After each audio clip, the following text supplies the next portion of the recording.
Hello friends, welcome to online classes. Last class में हम लोगों ने काइंड्स ऑफ लर्निंग के बारे में अध्ययन किया था, जिसमें हम लोगों ने गेगने द्वारा दिए गए 8 प्रकार और उसबेल द्वारा दिए गए 4 प्रकार के बारे में अध्ययन किया था। अगर आपने वो वीडियो नहीं देखा है तो उसे जरूर देखें। आपको अच्छा लगे तो उसे लाइक करें, अधिक से अधिक शेयर करें।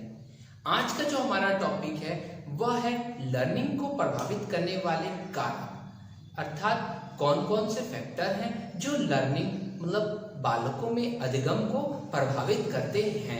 तो हम लोगों ने पहले भी जाना है कि लर्निंग जो प्रक्रिया होती है वह त्रिमुखी प्रक्रिया होती है। त्रिमुखी मतलब इसमें 3 चीज भाग लेते हैं। पहला होता है एक छात्र जो लर्नर होता है, जो सीखता है। दूसरा स्टूडेंट, वो टीचर हो गया जो फिजिकल रिसोर्सेज के रूप में भी हो सकता है, वो टीचर भी हो सकता है या बुक भी हो सकता है या कोई रास्ते का पत्थर भी हो सकता है, वो फिजिकल रिसोर्सेज है।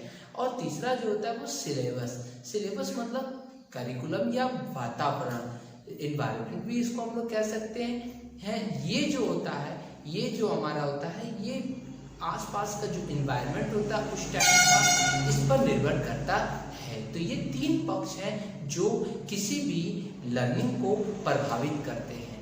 इनकी प्रक्रिया को बढ़ा भी देते हैं या इनकी प्रक्रिया को घटा भी देते हैं। तो उनमें से सबसे जो मेन है हमारा वह होता है छात्र वाला। वैसे हम लोग तीनों के बारे में पढ़ेंगे, पर तो मेन हम लोग छात्र के बारे में देखेंगे कि छात्र में कौन कौन से जो होते हैं कारक वो प्रभावित करते हैं। तो शुरू करते हैं स्टूडेंट में। तो मैंने यहाँ पे आपको जो बताया वो 3 यहाँ पार्ट है। आप एक्सेप्ट करते थे। लर्निंग प्रोसेस जो होता है, ये लर्निंग प्रोसेस है, लर्निंग प्रोसेस, ठीक है।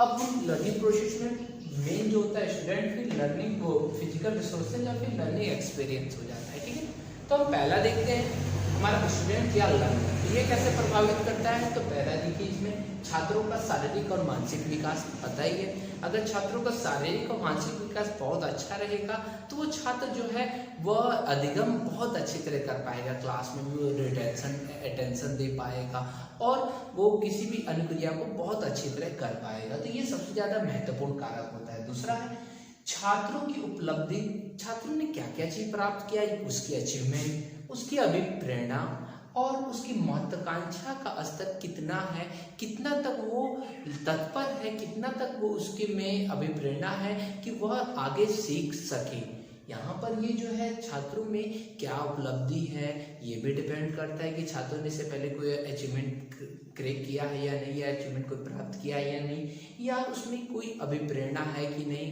पहले से मोटिवेटेड है या नहीं। अगर वो पहले से मोटिवेटेड नहीं है तो वो अधिगम करने के लिए रुचि नहीं दे पाएगा। इसीलिए ये 3 स्तर सबसे ज़्यादा इम्पोर्टेंट होते हैं छात्रों में, जो कि उनकी लर्निंग प्रोसेस को और बढ़ा सकते हैं। नेक्स्ट है छात्रों की मूलभूत क्षमता या योग्यता।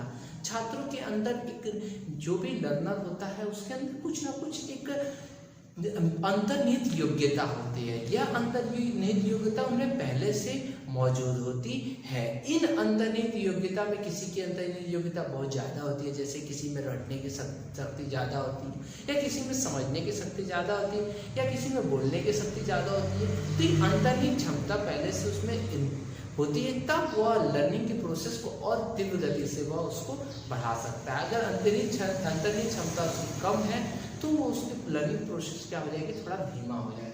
फिर छात्रों की बुद्धि लब्धि भी बहुत ज़्यादा लर्निंग में सहायता करती है। जैसे कि एक सामान्य बुद्धि का जो बालक होगा वो मंद बुद्धि के बालक से बहुत अच्छी तरीके से लर्निंग कर पाएगा, क्योंकि मंद बुद्धि वाला बालक अपने आप से कुछ शारीरिक दैनिक जीवन की शारीरिक क्रियाएं भी नहीं कर पाता है। अब मंद बुद्धि क्या है, IQ क्या है, ये जब हम लोग बुद्धि लब्धि के बारे में पढ़ेंगे, बहुत अच्छी तरीके से पढ़ेंगे, तो उसमें हम लोग जानेंगे कि बुद्धि लब्धि क्या होता है, इंटेलिजेंस होता क्या है, ठीक है।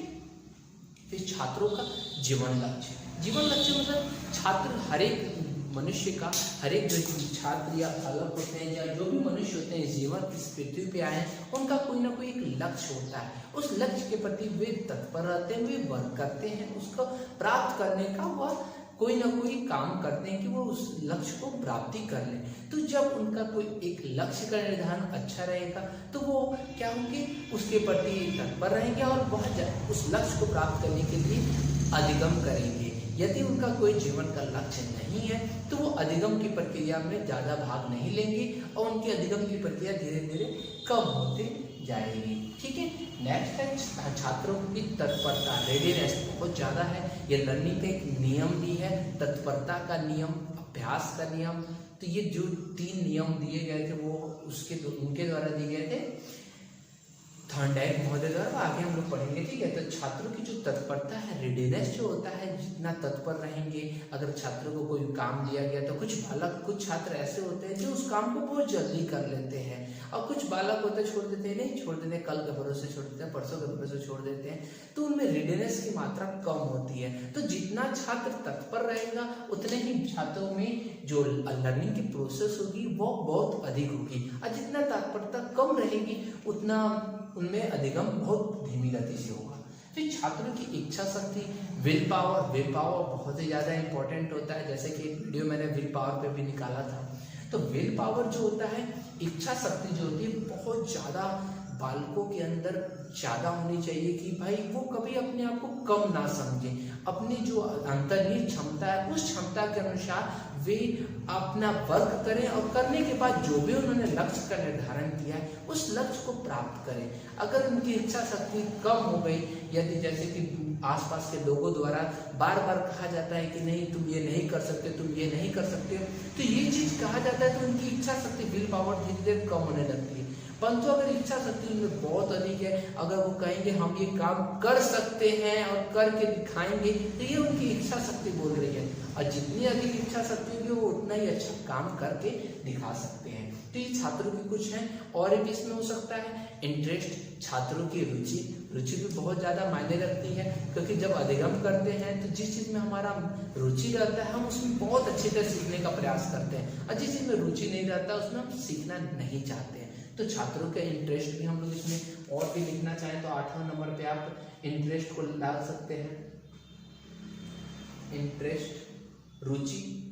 फिर और क्या डाल सकते हैं, तो मैच्योरिटी को डाल सकते हैं। मैच्योरिटी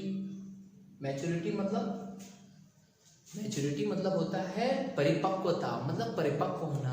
अब जब तक बालक कुछ परिपक्व नहीं हो जाता है, जिस चीज के लायक वो नहीं होता है, तब तक उसको सिखाने से कोई फायदा नहीं है। जैसे कि अगर 5वीं क्लास के बच्चे को यदि हम साइन थीटा कॉस थीटा त्रिकोणमिति सिखाने लगे तो कोई फायदा है, क्योंकि उसमें उसकी नॉलेज, उसके बारे में जो नॉलेज है वो है ही नहीं, मतलब उसके बारे में उस टाइप का लेवल का ज्ञान प्राप्त करने के लिए वो परिपक्व नहीं हुआ है। तो परिपक्वता भी सबसे ज्यादा बहुत डिपेंड करती है, जो छात्रों के अधिगम पे प्रभावित करती है। इसीलिए जब तक छात्र परिपक्व ना हो, प्रत्येक स्तर पे दिया गया है कि इस स्तर पे यही अधिगम, ये डेवलपमेंट टास्क एक होता है जो प्रत्येक स्तर पे दिया जाता है कि इस स्तर पे इतना ही बालक कर सकता है और उसके अलावा वो कुछ नहीं कर सकता है। तो मैच्योरिटी भी बहुत ज्यादा मायने रखती है। इसी प्रकार से छात्रों की और भी कई सारी है, जैसे कि एप्टीट्यूड हो गया, एप्टीट्यूड हो गया, ये सब भी उसको प्रभावित करते हैं। तो ये यहाँ पे आप उसमें ऐड कर सकते हैं। ठीक है, मनोवृत्ति हो गया, ये भी मनोवृत्ति एप्टीट्यूड को ही कहा जाता है। ठीक है, तो ये सभी हमको क्या है, इन स्टूडेंट के अधिगम को प्रभावित करते हैं। अब हमारा सेकेंड नंबर है फिजिकल रिसोर्सेज या लर्नर। फिजिकल रिसोर्सेज या लर्नर टीचर, मतलब कि जो लर्नर को सिखाता है उसमें भी बहुत ज़्यादा ही उपलब्धि होनी चाहिए, तभी वो अधिगम की प्रक्रिया को अच्छा कर सकता है। सबसे पहला, जो लर्नर, जो उसको विषय वस्तु पर पूर्ण अधिकार होना चाहिए, मतलब वो आपको जो सिखाना चाहता है उसके बारे में वो पूरा कुछ जानता हो, तभी जाकर के वो सिखा सकता है। अगर उसमें कुछ अधूरा ज्ञान है तो वो सिखाने में अक्षम है, मतलब अधिगम करा नहीं सकता है। नेक्स्ट है शिक्षण कला एवं कौशल में दक्षता।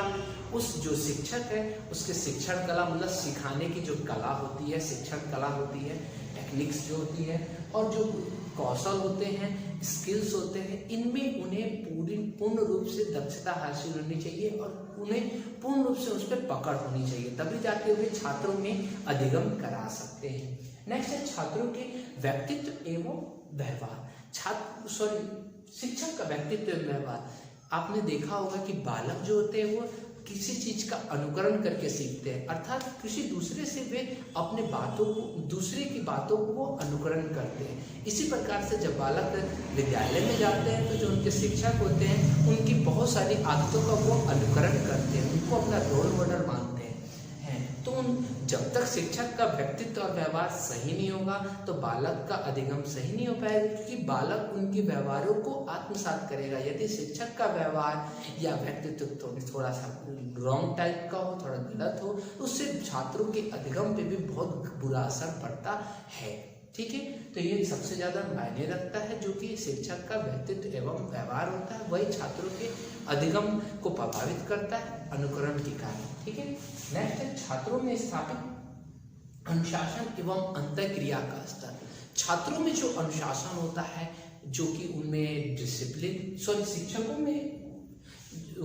शिक्षकों में जो कक्षा में जो इस डिसिप्लिन का, जैसे कि कक्षा में जब जाते हैं तो बालकों को कैसे रखना है, किस प्रकार से रखना है, कौन सा बालक कहाँ रखा जाए, किस प्रकार के कमजोर बच्चे कहाँ रखे जाएं, ये सभी ज्ञान शिक्षक को होना चाहिए। और उनके अंदर जो बालकों से जो इंटरेक्शन करते हैं, जो अंतःक्रिया करते हैं, वो उनका भी ज्ञान उन्हें होना चाहिए कि अंतःक्रिया किस प्रकार से की जाए, बालकों को किस प्रकार से संतुष्ट किया जाए और बालकों को किस प्रकार से अनुशासन के अंतर्गत रखते हुए शिक्षण कार्य किया जाए। अनुशासन का मतलब ये नहीं कि उन्हें दंड दे करके अनुशासन किया जाए। अनुशासन का मतलब ये हुआ कि वो आपके व्यवहार को देख करके खुद अपने आप में अनुशासित हो जाए। मतलब शिक्षक खुद अनुशासित होगा तो छात्र भी अपने आप वहाँ क्या हो जाते हैं, अनुशासित हो जाते हैं। ठीक है, नेक्स्ट है शिक्षक का संचार कौशल। शिक्षक का कम्युनिकेशन जो स्किल होता है वो बहुत ज़्यादा इम्पोर्टेंट होता है छात्रों में,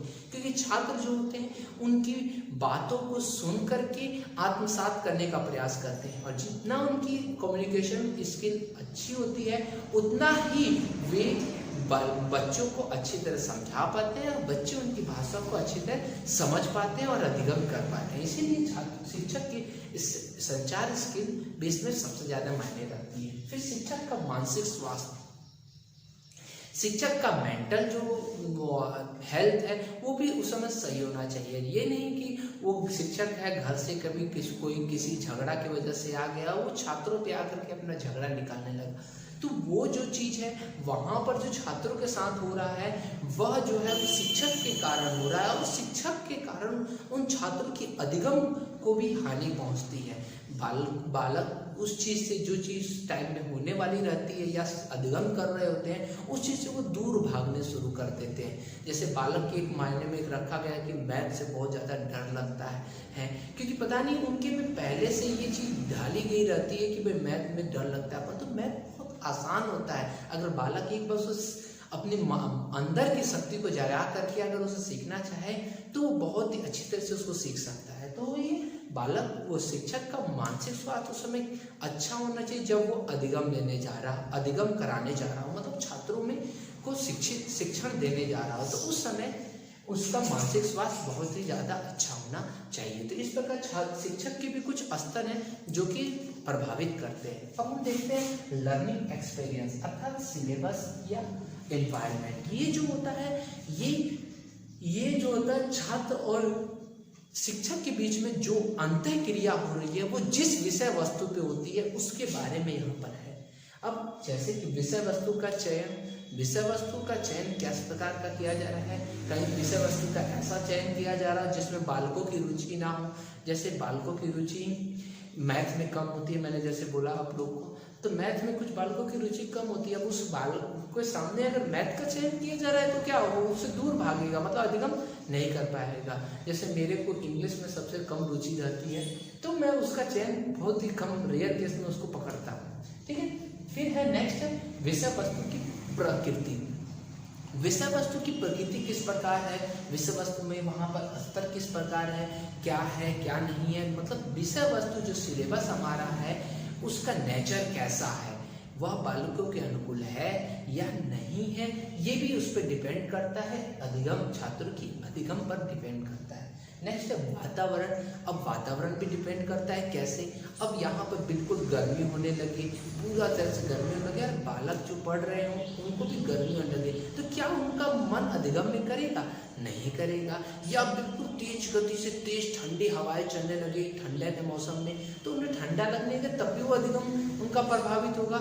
या बारिश बरसने लगे और यहाँ पानी गिरने लगे, तो उससे भी अधिगम प्रभावित होता है। मतलब अधिगम जो होता है वो एनवायरनमेंट से भी प्रभावित होता है। नेक्स्ट है पाठ्य सहगामी क्रियाएं।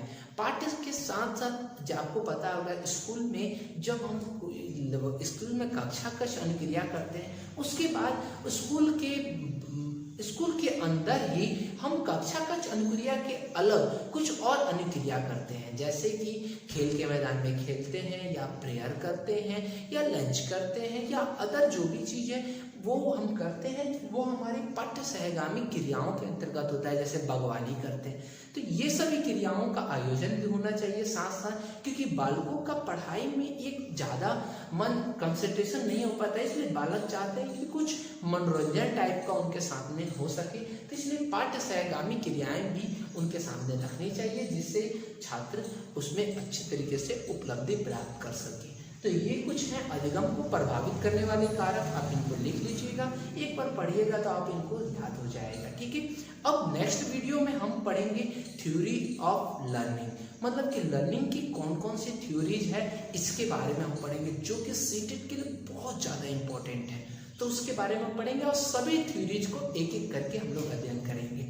ठीक है, तो आप लोग इसको उतार लीजिए। नेक्स्ट वीडियो में हम लोग मिलेंगे। अगर ये वीडियो अच्छा लगे तो इसे लाइक करें और शेयर करें।